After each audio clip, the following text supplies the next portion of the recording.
এক সাপ তো বিষ দেখাই গেছে, আর এক সাপ এখনো ফানা তুলতে পারে নাই, কিন্তু বিষ ছাড়া শুরু হয়ে গেছে।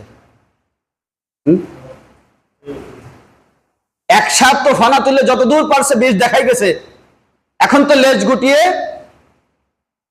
আর এক সাপ এখনো ফানা তুলতে পারে নাই, তার আগেই কি বিষ ঢালা শুরু করে দিয়েছে। এই পিছনে যারা আছেন তারা সামনের কাতারে এসে সামনের কাতার পূরণ করে বসেন।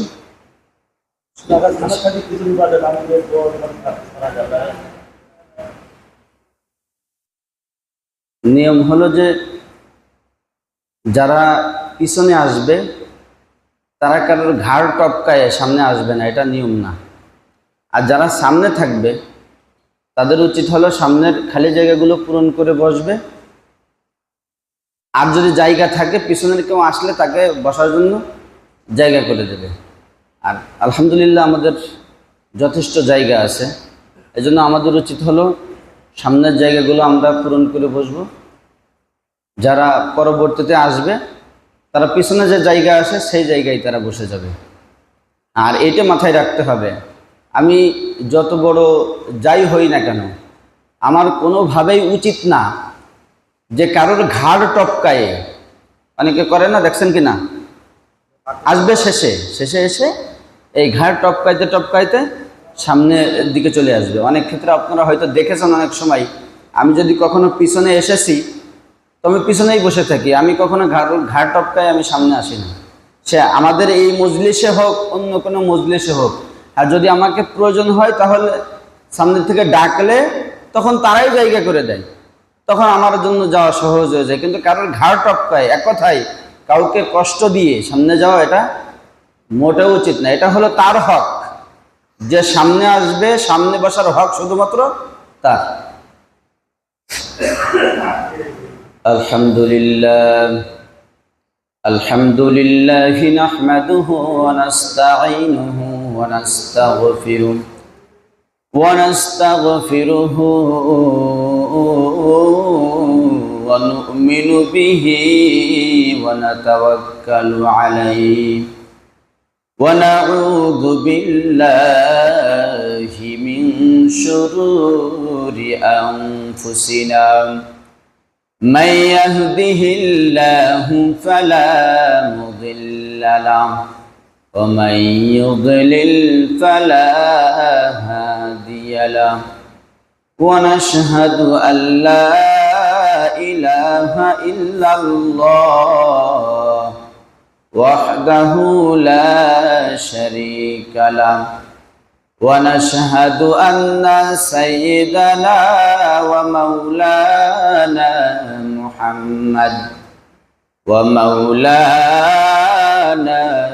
محمدا عبده ورسوله الذي أرسله الله تعالى بالحق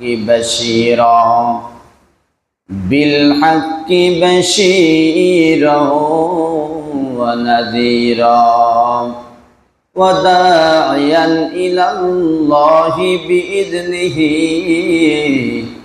وسراجا منيرا فقد قال الله تبارك وتعالى في كلامه المجيد وفي فرقانه الحميد أعوذ بالله من الشيطان الرجيم بسم الله الرحمن الرحيم ومن يبتغي غير الإسلام دينا فلن يقبل منه وقال سبحانه وتعالى في القرآن المجيد أفتؤمنون ببعض الكتاب وتكفرون ببعض فما جزاء من يفعل ذلك منكم إلا خزي في الحياة الدنيا. وقال سبحانه وتعالى في شان حبيبه إن الله وملائكته يصلون على النبي يا أيها الذين آمنوا صلوا عليه وسلموا تسليما. اللهم صل على محمد وعلى آل محمد كما صليت على إبراهيم وعلى آل إبراهيم إنك حميد مجيد.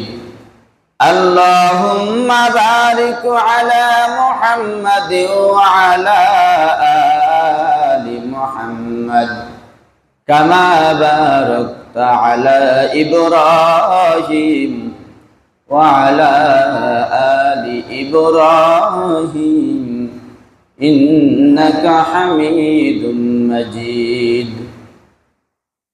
الحمد لمن قدر خيرا وخبالا. الحمد لمن قدر خيرا وخبالا.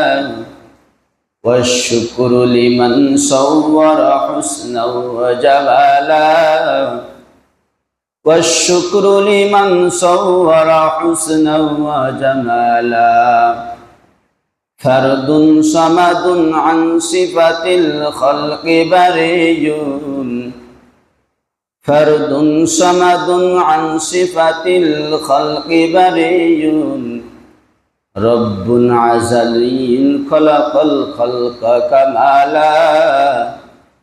رب عزلي خلق الخلق كمالا. لا ضد ولا ند ولا حد لمولى. الآن كما كان ولم يلق زوالا. الآن كما كان ولم يلق زوالا. سبحانك لا علم لنا إلا ما علمتنا إنك أنت العليم الحكيم. صدق الله العلي العظيم وصدق رسوله النبي الكريم. ونحن على ذلك لمن الشاهدين والشاكرين والحمد لله رب العالمين. আলহামদুলিল্লাহ, মহান রব্বুল আলমিনের দরবারে কোটি কোটি শুকরিয়া যে রব্বুল ইজ্জাত আমাদেরকে পবিত্র জুমার দিনে আল্লাহ তাআলার মহান হুকুম জুমার নামাজকে আদায় করার জন্য আমাদেরকে মহল্লার মসজিদে আগে আগে উপস্থিত হওয়ার তৌফিক দান করেছেন। এই জন্য সেই প্রভুর দরবারে শুকরিয়া জ্ঞাপন করি। কালিমাতু শুকরি সবাই বলি আলহামদুলিল্লাহ। আপনারা সবাই ভালো আছেন তো? বাংলাদেশের পরিস্থিতি খুবই খারাপ, মনটা খুবই ভারাক্রান্ত। চারিদিকে যে ঘটনাগুলো ঘটতেছে এগুলা মোটেই মেনে নেওয়ার মতো নয়। কখনো প্রতিবেশী, কখনো নিজেদের আত্মীয় স্বজন, কোনো না কোনো জায়গায় প্রতিদিন অসংখ্য জায়গায় অসংখ্য মানুষ বিভিন্নভাবে নির্যাতনের শিকার হচ্ছে। এটা আমাদের কামনা ছিল না। আমার মাদ্রাসার শুরুর জীবনে আমাদের একজন উস্তাদ, তিনি অনেক বড় আলেম ছিলেন না, কিন্তু আমার জীবনের প্রথম দিকের উস্তাদ ছিলেন, অনেক জ্ঞানী মানুষ।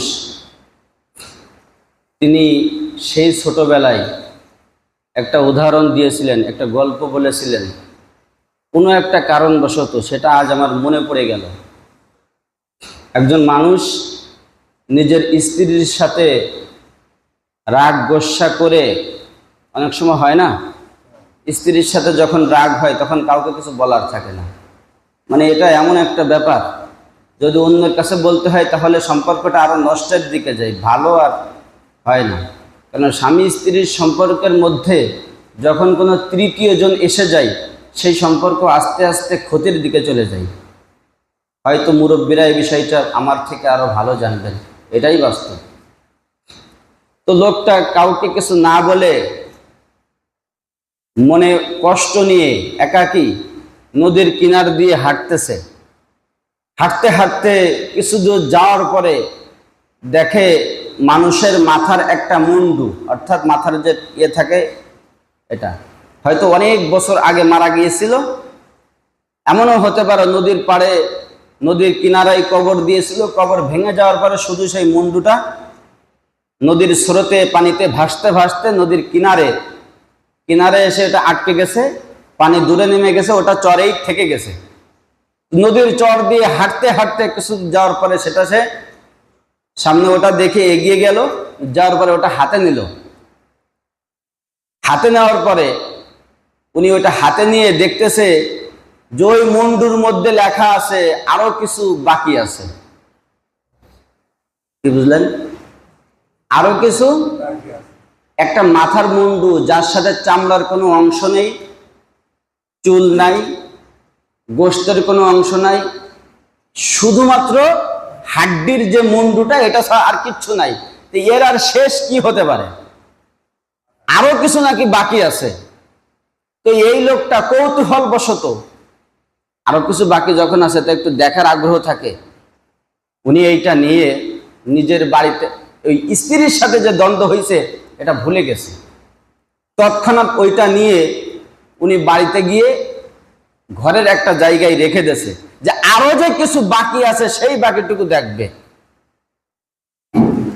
ওদিকে স্ত্রীর সাথে যে মনোমালিন্য হয়েছে সেটা তো স্ত্রীর মনে আছে।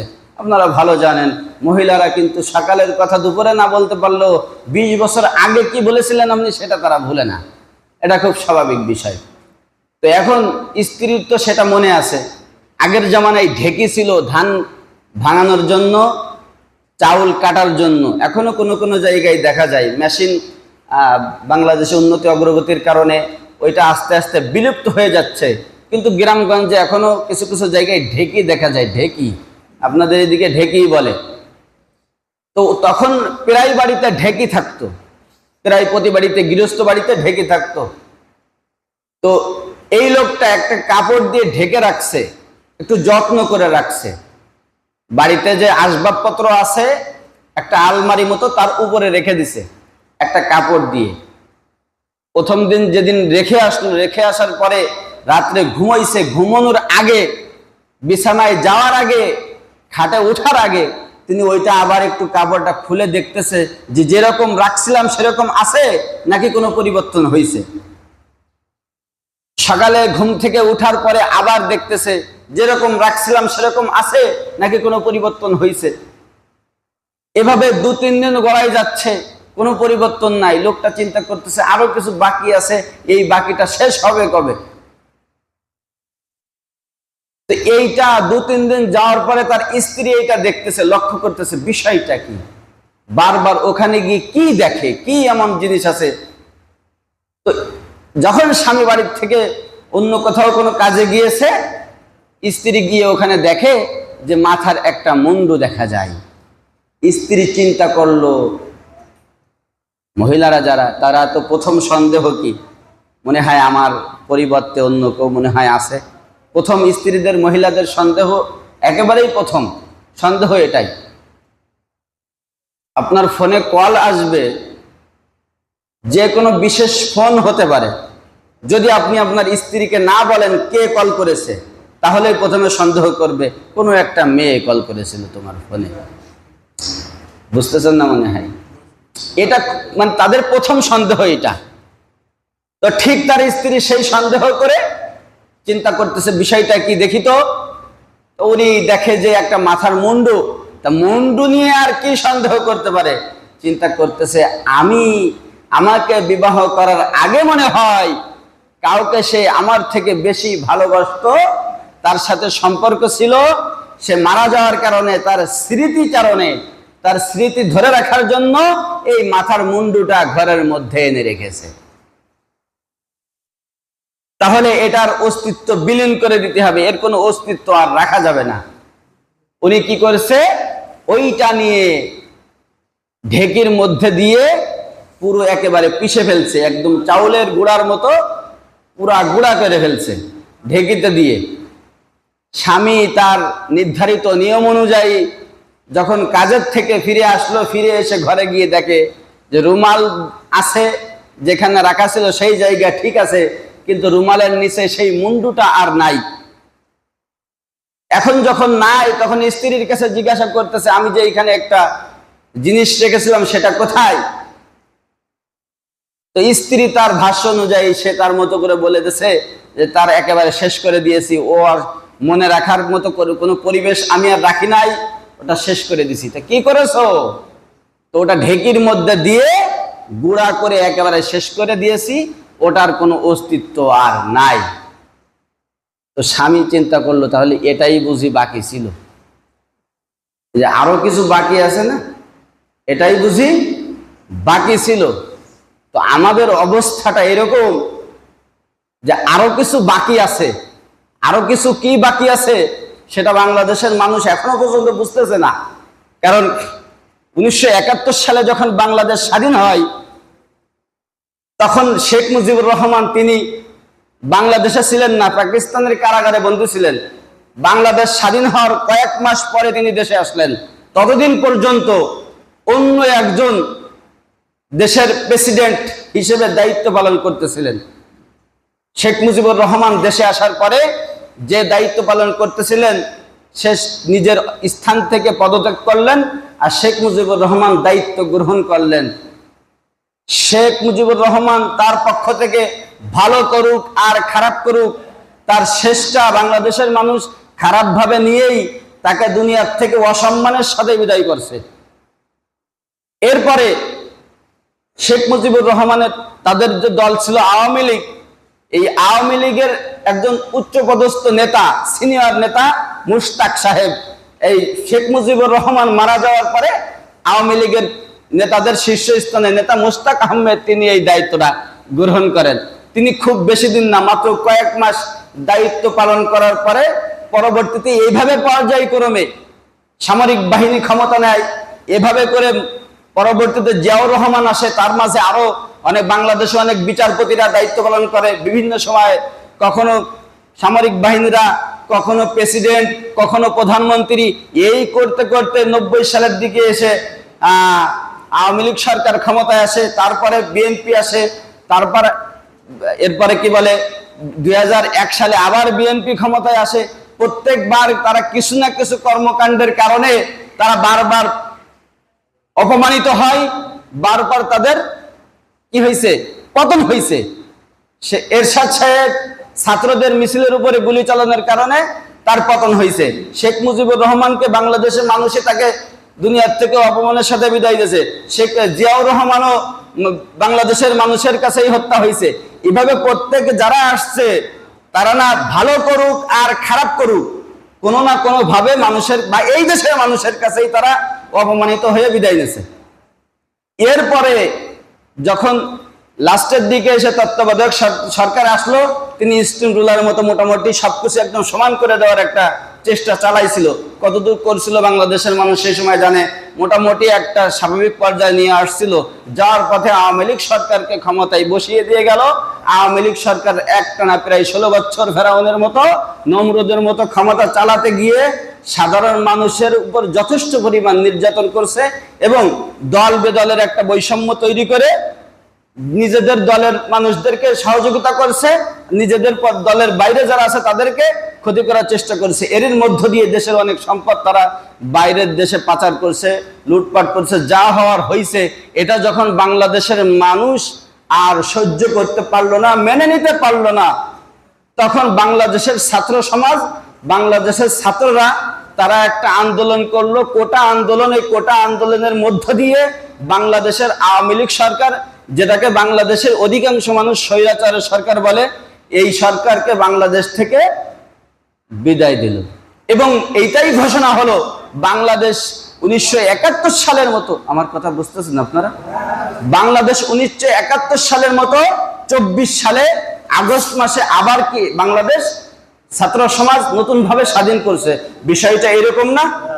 বিষয়টা তো এইরকম, কিন্তু দুর্ভাগ্যের বিষয় হলো কি জানেন, যে 1971 সালে যখন বাংলাদেশ স্বাধীন হয়, তখন বাংলাদেশ স্বাধীন হওয়ার পরে যে পাকিস্তানি বাহিনী, মিলিটারি বাহিনী, তারা যে আমাদের কাছে আত্মসমর্পণ করছিল, আপনারা দেখে থাকবেন ইতিহাসের পাতায় বিভিন্ন ভিডিও ফুটেজে, বিভিন্ন চিত্রের মধ্যে দেখবেন, সেখানে বাংলাদেশি কোনো মানুষ ছিল না। তারা আত্মসমর্পণ করেছিল, সিগনেচার করতেছিল, সেটা বাংলাদেশি মানুষের কাছে না, ভারতের পাঞ্জাবের কাছে। বিশ্বাস না হলে আপনারা আজকে গিয়েই দেখবেন, নেটে সার্চ করে দেখবেন যে ওই পিকচারের মধ্যে বাংলাদেশি কোনো মানুষ ছিল না। আপনার সাথে আমার দ্বন্দ্ব হয়েছে, আমার জমি আপনি দখল করে নিয়েছেন, আপনার থেকে যখন আমি ফিরিয়ে নিচ্ছি, তো আপনি আত্মসমর্পণ করতেছেন, সিগনেচার করে দিচ্ছেন, সেটা তো আমার কাছে দিবেন, কিন্তু আমার জমি আমাকে ফিরিয়ে দিচ্ছেন, সেখানে আমি উপস্থিত নাই। শেখ মুজিব জেলে, জিয়াউর রহমান আর এক জায়গায়, এক একজন এক এক জায়গায়, কিন্তু বাংলাদেশের কোনো মানুষ এখানে ছিল না। এটা এ হলো শুরু স্বাধীনতার। আর পরবর্তীতে যখন 24 সালের আগস্টে বাংলাদেশ পুনরায় স্বাধীন হলো, শুধুমাত্র নামে স্বাধীন হলো। এখন যেন মনে হয় এই স্বাধীনতার কোনো প্রয়োজন ছিল না, কারণ যে ইতিহাস আওয়ামী লীগ তৈরি করে দিয়েছে, তার থেকে জঘন্য, তার থেকে বর্বর ইতিহাস বর্তমানে তৈরি হচ্ছে। কুরবানির ঈদের কয়েকদিন, 1-2 সপ্তাহ 3 সপ্তাহ আগে আমি দেখি যে বারবার একটা ভিডিও ফুটেজ আমার মোবাইলে বারবার আসতেছে। সেই ভিডিও ফুটেজ আমি আসলে ভাষায় বর্ণনা করা যায় না। এরকম ইতিহাস বর্তমানে যাদের পাখা গজাইছে, নিজেদের মনে করতেছে যে আমরা ক্ষমতায় চলে গেছি, তারা এরকম করতেছে। একটা মহিলা, তার অসংখ্যভাবে নির্যাতন তো সব জায়গায় চলতেছে, তার মধ্যে দিয়ে যেটা আমার নজরে সব থেকে বেশি বর্বর মনে হয়েছে, সেটা হলো একজন নববধূ না, 25 থেকে 30 বছরের একজন স্ত্রী, তার স্বামী, তার শ্বশুর, তার শাশুড়ি, তার দেবর, তাদের সামনে বিবস্ত্র করে, উলঙ্গ করে, নগ্ন করে গণধর্ষণ করা হয়েছে। আর সেটা এই জাহেলরা, সেটা এই সন্ত্রাসী বাহিনী, তারা ভিডিও করে সেটা আবার সোশ্যাল মিডিয়ায় ছেড়ে দিছে। এরকম জঘন্যতম কাজ এখন চলতেছে। আপনারা হয়তো বলতে পারেন যে হুজুর এ কথা বলতেছেন কেন? বিষয়টা হলো, আমি যখন বাড়িতে গেলাম, আমি বাড়িতে গিয়ে দেখি যে আমার নিজেদের আত্মীয় স্বজনও, যা অনেকে সাধারণ মানুষ আছে, তারাও এই সন্ত্রাসী বাহিনীর কাছ থেকে তারাও নিরাপদ না। সব জায়গায়, বাংলাদেশের কোনো একটা জায়গা নেই যেই জায়গাতে এরা সাধারণ মানুষের উপর নির্যাতন করতেছে না। এরকম চলতেছে সব জায়গাতে। তো বলতেছিলাম যে মনে হয় আরো কিছু বাকি আছে, তবে হ্যাঁ, একটা কথা শুনে রাখবেন, যে সেটা হলো, যতদিন পর্যন্ত বাংলাদেশে কোরআনের শাসন প্রতিষ্ঠিত না হবে, ততদিন পর্যন্ত এই যে অশান্তি, এর থেকে আরো বড় অশান্তি বাংলাদেশে আসবে। কারণ হলো, এই পর্যন্ত যারা শাসন করেছে, তারা নিজেদের স্বার্থের জন্য, এ বাবা যদি নিজের স্বার্থের জন্য যদি না হয়, তাহলে এইভাবে নির্মম ভাবে মারা যাওয়া লাগে না। কি বলেন? নির্মম ভাবে এইভাবে, যেই দেশের মানুষের জন্য এত কষ্ট করলাম, সেই দেশের মানুষ আমাকে এত সহজে এভাবেই মেরে ফেলবে? এরকম হয় না। ইতিহাস এটা মানে না, কিন্তু এরকম হয়েছে। বুঝতে হবে যে এখানে ইসলাম প্রতিষ্ঠা অথবা দেশের জনগণের জন্য কাজ হয় নাই, স্বার্থের জন্য হয়েছে। হ্যাঁ, নিজেদের আত্মীয়তা রক্ষার জন্য হয়েছে, স্বার্থ রক্ষার জন্য হয়েছে, যেই কারণে মানুষ সহ্য করতে পারে নাই, মেনে নিতে পারে নাই, তারপরে বাধ্য হয়ে মানুষ এ জাতীয় সিদ্ধান্ত গ্রহণ করতে বাধ্য হয়েছে। তো আবারও যখন এই বাংলাদেশের ছাত্র সমাজ এরকম একটা দায়িত্ব নিয়ে, এরকম একটা সিদ্ধান্ত নিয়ে যখন 24 সালে আবারও স্বাধীন করলো, স্বাধীন করার পরে আবারও এরকম বর্বর চিত্র বাংলাদেশের আনাচে কানাচে বিভিন্ন জায়গায় দেখা যাচ্ছে। তো আপনারা শুনে রাখবেন, যতদিন পর্যন্ত বাংলাদেশে ইসলাম ক্ষমতায় না যাবে ততদিন পর্যন্ত এই অশান্তির কোনো শেষ হবে না। এই জন্য কারণ হলো আল্লাহ তাআলা বলেন ইন্নাদ-দীনা ইনদাল্লাহিল ইসলাম, যে ইসলাম হলো একমাত্র ধর্ম। কারণ এ বাদ দিয়ে ওমাইয়াবতাগু গায়রাল ইসলামি দীনান ফালা ইউকবাল মিনহু, যারা নিজেরা এই কথা মনে করে, পাঞ্জাবি আছে, টুপি আছে, দাড়ি আছে, নামাজ পড়ে, কিন্তু তারা ইসলাম প্রতিষ্ঠিত হোক এইটা চায় না। এই মানুষগুলোর দাড়ি রাখা, নামাজ পড়া, এই মানুষগুলোর টুপি মাথায় দেওয়া আর না দেওয়া না করে এক সমান কথা। কারণ হলো, আমি এই কথা বলতেছি না যে আপনি দাড়ি রেখে ভুল করেছেন, দাড়ি তো অবশ্যই রাখতে হবে। আবু জেহেলেরও দাড়ি ছিল, জানেন আপনারা? আবু জেহেলেরও দাড়ি ছিল, কিন্তু সে তো জাহান্নামী।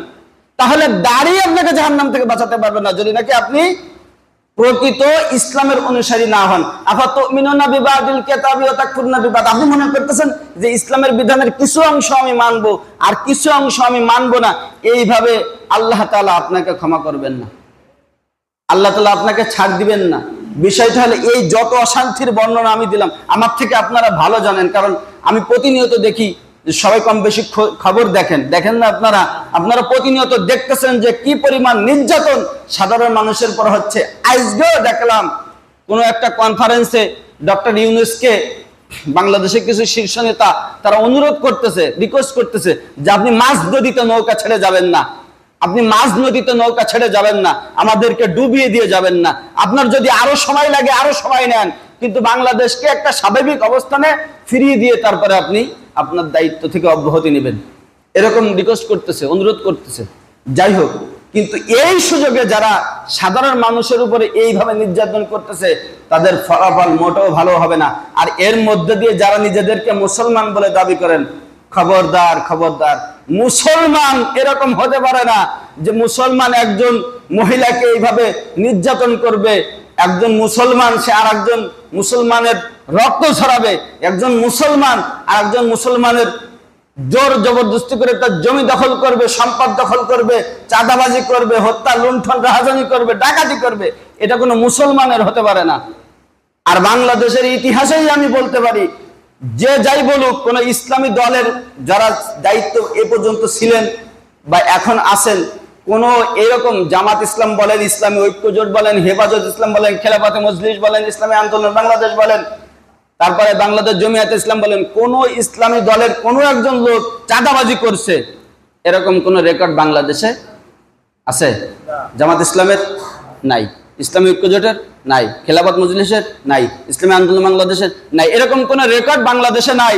যে কোনো কারণ হলে এরা আল্লাহ তাআলা যারা প্রকৃত মুত্তাকিন, আপনারা একটু দেখেন বাস্তবতা কি। কারণ হলো, আমি একজন পুলিশ, হ্যাঁ আমার উপর দায়িত্ব আছে যে আমি হচ্ছে শান্তি শৃঙ্খলা বাহিনীর একজন সদস্য, আমি শান্তি শৃঙ্খলা রক্ষা করব, তাই না? কিন্তু যখন রাতের অন্ধকারে যখন আমাকে কেউ দেখতেছে না, তখন আমি লক্ষ লক্ষ টাকা ঘুষ নিয়ে পকেট ভরতেছি, ঠিক না? আমি তো অন্যায়ের প্রতিবাদ করব, কিন্তু তারপরেও যেই ব্যক্তি আমি অন্যায়ের প্রতিবাদ করব, সে কি আমি ঘুষ নিয়ে অন্যায় কাজে সহযোগিতা করতেছে কিনা? বুঝতেছেন না মনে হয় আমার কথা? করতেছে কিনা? করতেছে। তাহলে ওই পুলিশ আর অন্যায় করবে না কখন? যখন নাকি তার মধ্যে খোদা ভীতি থাকবে, আল্লাহ তাআলাকে ভয় করবে। কি বলেন? এই ইসলামী প্রতিষ্ঠা করার লক্ষ্যে যারা কাজ করতেছে, এরা প্রকৃতপক্ষে আল্লাহ তাআলাকে ভয় করে, এই কারণে এদের দ্বারা দুর্নীতি করা সম্ভব না। আপনারা মনে করেন, আমার একটু মনে আছে, যখন বাংলাদেশের তত্ত্বাবধায়ক সরকার যখন ক্ষমতায় ছিল 2006 সাল থেকে নিয়ে প্রায় 9 সাল পর্যন্ত, ওই সময় বাংলাদেশের কোন ইসলামী দলের নেতাকে দুর্নীতির দায়ে গ্রেফতার করতে পারে নাই। আমি ভালো মতো জানি, যদিও বয়স কম ছিল, কিন্তু আমি দেখেছি ওই সময় কি দেলোয়ার সাঈদীকে গ্রেফতার করছে? হ্যাঁ, জামাত ইসলামের কোন নেতা গ্রেফতার হয়েছে দুর্নীতির দায়ে? অন্য কারণে গ্রেফতার হতে পারে, দুর্নীতির দায়ে কোন নেতাকে গ্রেফতার করতে পারে নাই তত্ত্বাবধায়ক সরকার। দুর্নীতির দায়ে বাংলাদেশের প্রধান সমস্যাই তো দুর্নীতি, কারাপশন। বাংলাদেশের প্রধান সমস্যাই দুর্নীতি। আমি বলি, বাংলাদেশ থেকে বাংলাদেশের মানুষ যদি এই উদ্যোগ নেয় যে বাংলাদেশের এই পর্যন্ত যাদের নামে 0.1% দুর্নীতির রেকর্ড আছে, এরা বাংলাদেশের দায়িত্ব, কোনো প্রকার কোনো শাসন, কোনো প্রকারের কোনো এমনকি মেম্বারের দায়িত্ব পর্যন্ত এদেরকে দেওয়া যাবে না যদি নাকি কারোর নামে দুর্নীতির 0.1% কোনো রেকর্ড থাকে। তাহলেই বাংলাদেশে দুর্নীতি দমন করা সম্ভব। যখন বাংলাদেশ থেকে দুর্নীতি চলে যাবে তখন সবকিছু এমনিতেই সমাধান হয়ে যাবে। আর এটা সম্ভব তখন যখন নাকি বাংলাদেশের হুকুমত ইসলামী হুকুমত হবে, যখন নাকি বাংলাদেশে ইসলাম প্রতিষ্ঠা হবে। এখন অনেকে এই কথার পরে অনেকে আবার পরবর্তীতে প্রশ্ন করবে না, বা অনেকে প্রশ্ন করে থাকে, আমি সেই উত্তরটা দিয়ে দিচ্ছি। সেটা হলো যে হুজুর আপনারা কথা প্রসঙ্গে তো অনেক কথাই বলেন, ভাষণও কম দেন না, বক্তৃতাও কম দেন না, গলাবাজিও কম করেন না, তাই হুজুর আপনারা এত দলকে, আপনারা একটু এক হতে পারেন না? এরকম কথা বলেন হুজুর আপনারা এত দলকে একটু এক হতে পারেন না? আমার মনে আছে দেলোয়ার সাঈদ রাহিমাহুল্লাহ তাআলা উনি এই একটা প্রশ্ন করে একটা জবাব দিছিলেন, আমার মনে আছে। আল্লাহ তাআলা তাকে জান্নাতবাসী করেন, সকলে বলে আমিন। মনে আছে তিনি বলেছিলেন যে যখন তুমি এই প্রশ্নটা করো, উনি যে উদাহরণটা দিয়েছিলেন আমি সেই উদাহরণটাই দিচ্ছি। আপনি আপনার বাড়িতে মেহমান এসেছে, আপনার ইলিশ মাছ কেনাই লাগবে। কি মাছ? ইলিশ মাছ। আচ্ছা, আপনি বাজারে গিয়ে কি ইলিশ মাছের দোকানদারে একজন পাবেন নাকি বেশি পাবেন? বেশি না? ইলিশ মাছ কি মাত্র একজন বিক্রি করে? বাংলাদেশে অনেক মানুষ বিক্রি করে না? সবাই কি ভেজাল বিক্রি করে না খাঁটিও কেউ বিক্রি করে? ভেজাল বিক্রিও করে, খাঁটিও বিক্রি করে। তো এই দায়িত্ব কি যে বিক্রি করবে তার দায়িত্ব যে ভেজাল খাঁটি তুমি বেছে যাচাই করে নাও, এটা কে করবে? যে কেনবে সে না? হ্যাঁ, সে যাচাই করবে। এখন আপনি গিয়ে দেখলেন যে ইলিশ মাছ বিক্রয় করতেছে 10 জন, দূর গুড়ার ডিম, এত লোক ইলিশ মাছ বিক্রয় করতেছে, আমি ও কেনবো না, আমি যাই মুসুরির ডাল কিনে নিয়ে চলে যাই। এটা কি বোকামি হবে নাকি চালাকি হবে? বোকামি হবে। কারণ আপনার ইলিশ মাছের প্রয়োজন, আপনি যাচাই করে সঠিক খাঁটি মাছ কিনবেন, দাম বেশি হোক কম হোক, আপনার দরকার খাঁটি ইলিশের। আর এটা তো তখন আরো সুবিধা যখন নাকি দোকানদার বেশি হবে, কারণ যদি দোকানদার একজন হয় তাহলে আপনার আর কোনো অপশন নাই, ওটাই নিতে হবে আপনার। এক জায়গায় 2টা মিষ্টির দোকান, তবেই তো আপনি মিষ্টি ভালো পাওয়ার সম্ভাবনা আছে। কারণ কি, যাচাই করার সুযোগ আছে আপনার। যদি দোকান একটা হয়, ভালো হলেও ওটাই নিতে হবে, খারাপ হলেও ওটাই নিতে হবে। তাহলে আপনি এইটা কেন বুঝেন না? আপনি একজন মুসলমান, কেন আপনি যাচাই করেন না? কেন আপনার মধ্যে এই যাচাই বোধটুকু নাই যে আমি ইসলামী দল, আমার ইসলামী দল করতে হবে, আমার ইসলামী আন্দোলন করতে হবে, তবে আমি যাচাই করব না দল কি আমার কাছে এগিয়ে আসবে নাকি আমার তার কাছে সঠিক দলের কাছে যাইতে হবে?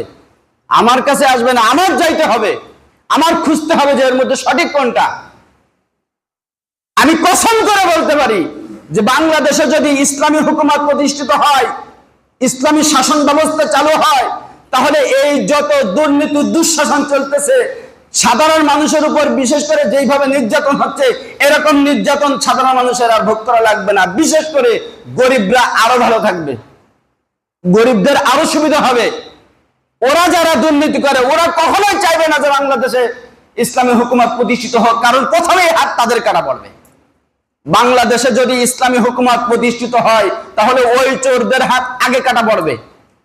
যখন আমরা বাজারে বাজার করতে যাই, সময় আছে, যখন আমরা বাজারে বাজার করতে যাই, গিয়ে দেখি যে পেঁয়াজের দাম 300 টাকা কেজি। আরে বাবা, পেঁয়াজের দাম 300 টাকা কেজি তো হবে না, ওদিকে তারা মজুত করে রেখেছে, আপনাকে দিচ্ছে না।